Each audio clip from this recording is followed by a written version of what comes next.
February 1637. A single tulip bulb sold for 5,200 guilders in Amsterdam. That's enough to buy a luxury canal house in the wealthiest city in Europe. A mansion, servants, a lifetime of security, all traded for a flower bulb the size of an onion. But this isn't a story about flowers. It's a story about what happens when an entire society convinces itself that prices can only go up. When speculation replaces reason. When everyone believes they've found a way to get rich without working. This is the story of the world's first recorded financial bubble. And every crash since has followed the exact same pattern. To understand how flowers became worth more than houses, you need to understand the Dutch Golden Age. The year is 1630. The Dutch Republic is the richest nation on earth. Amsterdam controls global trade routes. Dutch merchants dominate the spice trade, colonial ventures, and international banking. This is a society drunk on success and looking for the next big opportunity. The Dutch had invented something revolutionary, the modern stock market. The Dutch East India Company issued the world's first publicly traded shares in 1602. Suddenly, ordinary people, not just nobility, could invest and get rich. Ship captains became millionaires. Shopkeepers retired wealthy. This created a new class of investor, merchants, tradesmen, even servants. People with disposable income and something unprecedented, financial confidence. They had watched their neighbors get rich from shipping investments. They wanted in on the next opportunity. Enter the tulip. Tulips had been imported from the Ottoman Empire decades earlier. They were exotic, beautiful, rare, but more importantly, they had a unique biological quirk that would prove catastrophic. A virus called the mosaic virus created unpredictable color patterns. You could plant a bulb and have no idea what would bloom. One bulb might produce an ordinary red tulip. The next might produce a stunning broken tulip with flame-like streaks of color worth a fortune. The rarest varieties, Semper Augustus, Viceroy, Admiral van der Eyck, became status symbols. Owning one meant you had arrived. Displaying them in your garden announced your wealth to everyone who passed by. Everyone believed tulips were the future of wealth. After all, hadn't shipping stocks made people rich? Hadn't colonial ventures paid off spectacularly? This is where the pattern begins. Complacency. Success breeds overconfidence. We know how to make money. This is just another opportunity. But there were warning signs, small ones at first. Prices were rising faster than the flowers could reproduce. A single rare bulb that sold for 1,000 guilders in 1634 sold for 3,000 in 1635, then 5,000, then more. Nobody asked the obvious question. Why would a flower that produces more flowers every year become more expensive over time instead of less? In 1634, something changed. Professional tulip growers started selling not just bulbs, but futures contracts on bulbs still in the ground. Think about what this means. You're buying a piece of paper that promises you'll receive a tulip bulb in 6 months when it's dug up. You're not buying the actual flower. You're buying a bet on what that flower will be worth later. This created a secondary market. Traders who had never grown a tulip in their lives started buying and selling these contracts. They'd buy in the morning, sell in the afternoon, pocket the profit. The actual flower became irrelevant. It was pure speculation. A weaver named Jan van Dam recorded his trades in his diary. In November 1636, he bought a pound of Switzer's bulbs for 60 guilders. 1 week later, he sold them for 90 guilders. A 50% profit in 7 days without even touching a tulip. Most people didn't notice this shift from investing to gambling. Those who did were dismissed as pessimists who didn't understand the new economy. By November 1636, tulip trading had metastasized from professional growers to the entire economy. Futures contracts were now being traded in taverns. Not flower markets, taverns. Blacksmiths were trading with bakers. Carpenters were trading with chimney sweeps. People were mortgaging their homes and businesses to buy tulip contracts. The price acceleration became insane. A Vidikrunen bulb that cost 26 guilders in 1633 sold for 1,668 guilders in January 1637. That's a 6,300% increase in 4 years. But here's where it gets truly reckless. People started using leverage. You didn't need full payment upfront. You could control a 1,000 guilder contract with just 100 guilders down. If prices went up 10%, you doubled your money. If they went up 50%, you were suddenly wealthy beyond imagination. Of course, leverage works both ways. If prices fell 10%, you lost everything. But prices weren't falling. They were only going up. Everyone who bet on tulips was winning. This created a psychological trap. When everyone around you is getting rich from tulips, not participating feels stupid. You watch your neighbor buy a contract and triple his money in a month. Your brother-in-law just bought a new house with tulip profits. Your apprentice is talking about retiring early. The fear shifts from "what if I lose money" to "what if I miss out?" At the peak, the most expensive bulb ever sold was a single Semper Augustus that traded for 5,200 guilders. To put that in perspective, 5,200 guilders equaled 8 pigs, 4 oxen, 12 sheep, 1,000 pounds of cheese, 4 tons of beer, a luxury canal house, and a year's wages for a master craftsman. For a tulip bulb. In early January 1637, subtle cracks appeared.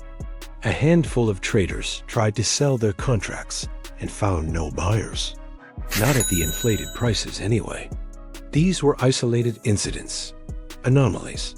Everyone assumed it was temporary hesitation. But information spreads, whispers in taverns. A merchant mentions his brother couldn't find a buyer. A grower quietly admits he's worried. These aren't headlines. They're quiet conversations that make people nervous. Professional growers, the ones who actually understood tulip cultivation, started to realize something terrifying. There were more futures contracts outstanding than there were actual tulip bulbs in existence. The market had created a pyramid, and pyramids collapse. Some tried to warn others. They were ignored. After all, prices were still rising. Semper Augustus hit its peak in February.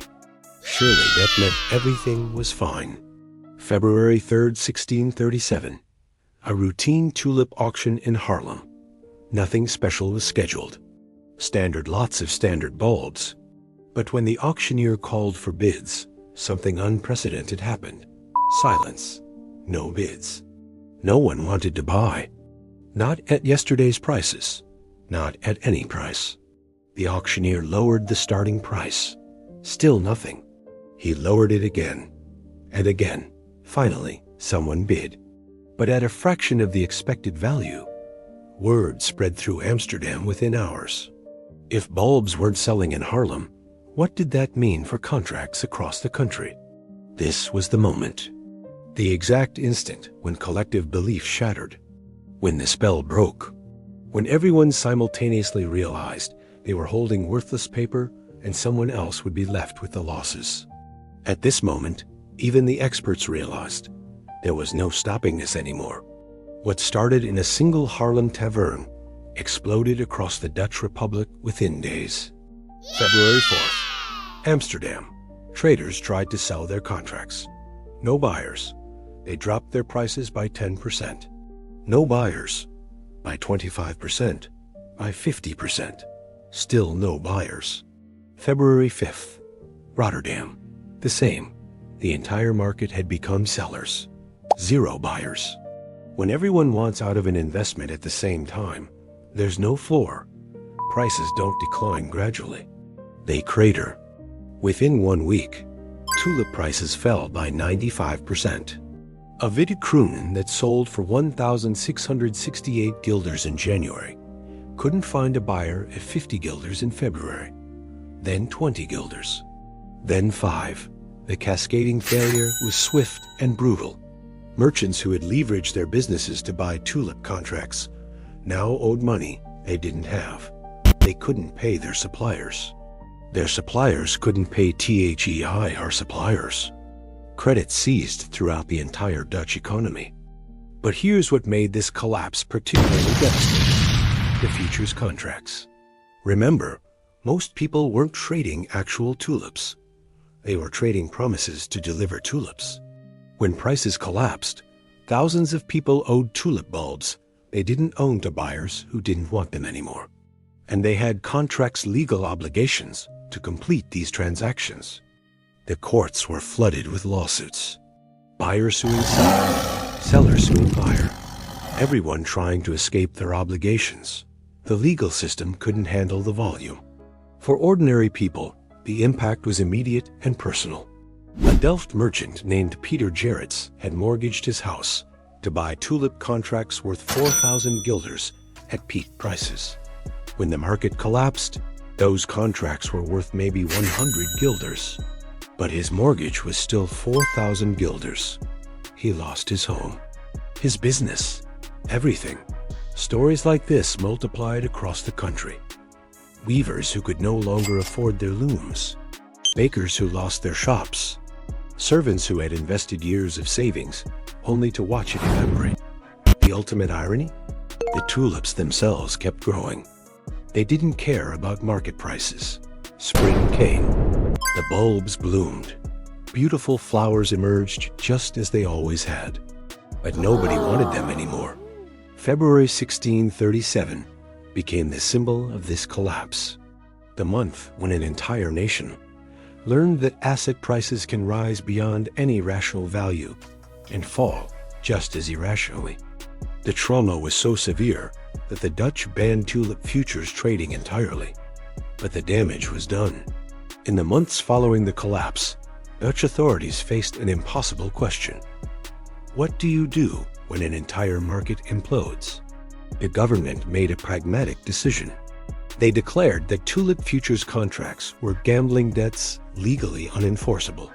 If you owed someone tulip bulbs, you could pay them just 3.5% of the contract value and walk away. This was smart crisis management. It prevented thousands of bankruptcies from cascading through the entire economy. But it also meant that people who had legitimately invested in tulips lost nearly everything with no recourse. The Dutch economy recovered relatively quickly. Within 2 years, trade was booming again. The golden age continued, but the psychological scar remained. What many people don't realize is how this crash revealed fundamental truths about markets and human nature that we're still grappling with today. Tulip Mania wasn't just about flowers. It was the first recorded example of a speculative bubble following a predictable pattern. First, complacency. A successful economy creates excess capital looking for returns. Second, a new asset class emerges that seems to promise easy wealth. Third, early adopters make spectacular profits, validating the opportunity. Fourth, the asset becomes divorced from its fundamental value. No one asks, what is this actually worth? They only ask, what can I sell it for tomorrow? Fifth, leverage amplifies the mania. People borrow to buy, inflating prices further. Sixth, warning signs appear but are dismissed by those profiting from the bubble. Seventh, a trigger event, often random and small, causes confidence to crack. Eighth, panic selling. No buyers, vertical collapse. This collapse followed the exact same arc as every major financial crisis since. The South Sea Bubble of 1720, the Mississippi Company, the 1929 stock market crash, the dot-com bubble, the 2008 housing crisis, even recent cryptocurrency crashes. Different assets, different centuries, identical pattern. Understanding Tulip Mania teaches us something crucial. Human psychology hasn't changed in 400 years. We still fall for the same traps. This time is different. Prices only go up. Everyone else is getting rich. I can't miss out. The fundamentals don't matter if someone will pay more tomorrow. The lesson isn't that speculation is evil. The Dutch tulip market could have functioned perfectly. Well, if prices had remained connected to reality, the actual pleasure and status of owning beautiful flowers. The lesson is that when an asset's price becomes completely detached from its fundamental value, when the only reason to buy is someone else will pay more, you're not investing anymore. You're gambling. And the house always wins eventually. Now here's where this 400-year-old story becomes urgent. The warning signs that appeared in 1636 Amsterdam are appearing again today, not with tulips. But the pattern is unmistakable. Warning sign number 1. Asset prices divorced from fundamental value. In 2021, NFT art pieces sold for millions of dollars. Digital images you can screenshot. The justification? Someone will pay more tomorrow. Sound familiar? Warning sign number 2. Massive retail participation in speculative assets. When your Uber driver is giving you investment advice about GameStop or Gagacoin, you're in the tavern trading phase. When ordinary people quit their jobs to day trade, leveraging their savings for quick profits, we've seen this movie before. Warning sign number 3. Leverage amplifying everything. Modern retail trading apps offer instant margin. Options trading, futures, the exact same leverage mechanisms that turn tulip speculation into disaster. Except now it's one-click easy and gamified with confetti animations.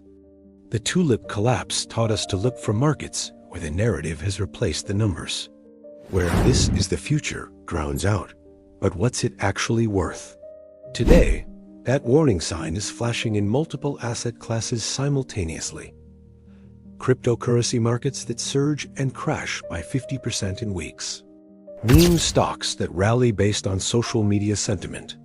Tech stocks trading at valuations that assume perfect execution for decades. Is this pattern repeating? History suggests we should be paying very close attention. The Dutch had an excuse. This had never happened before. They were pioneers discovering these patterns for the first time. We don't have that excuse. We have 400 years of bubbles and crashes to learn from. Tulip Mania taught us that markets are not rational calculating machines. They're collective human emotions expressed in price. And human emotions swing from greed to fear faster than any algorithm can track. The tulips survived the crash. They still bloom every spring in Dutch gardens, beautiful and valuable in their own right, just not worth more than houses. The question isn't, will this happen again? History proves it will. The question is, are we prepared to recognize the pattern when it's happening around us? What do you think are the warning signs we're missing today? Are we in the complacency phase? The warning phase? Or have we already passed the point of no return? Drop your thoughts in the comments below. Next, we'll explore the South Sea bubble of 1720, how a company that never shipped a single product created one of the largest financial frauds in history, nearly bankrupting the British Empire.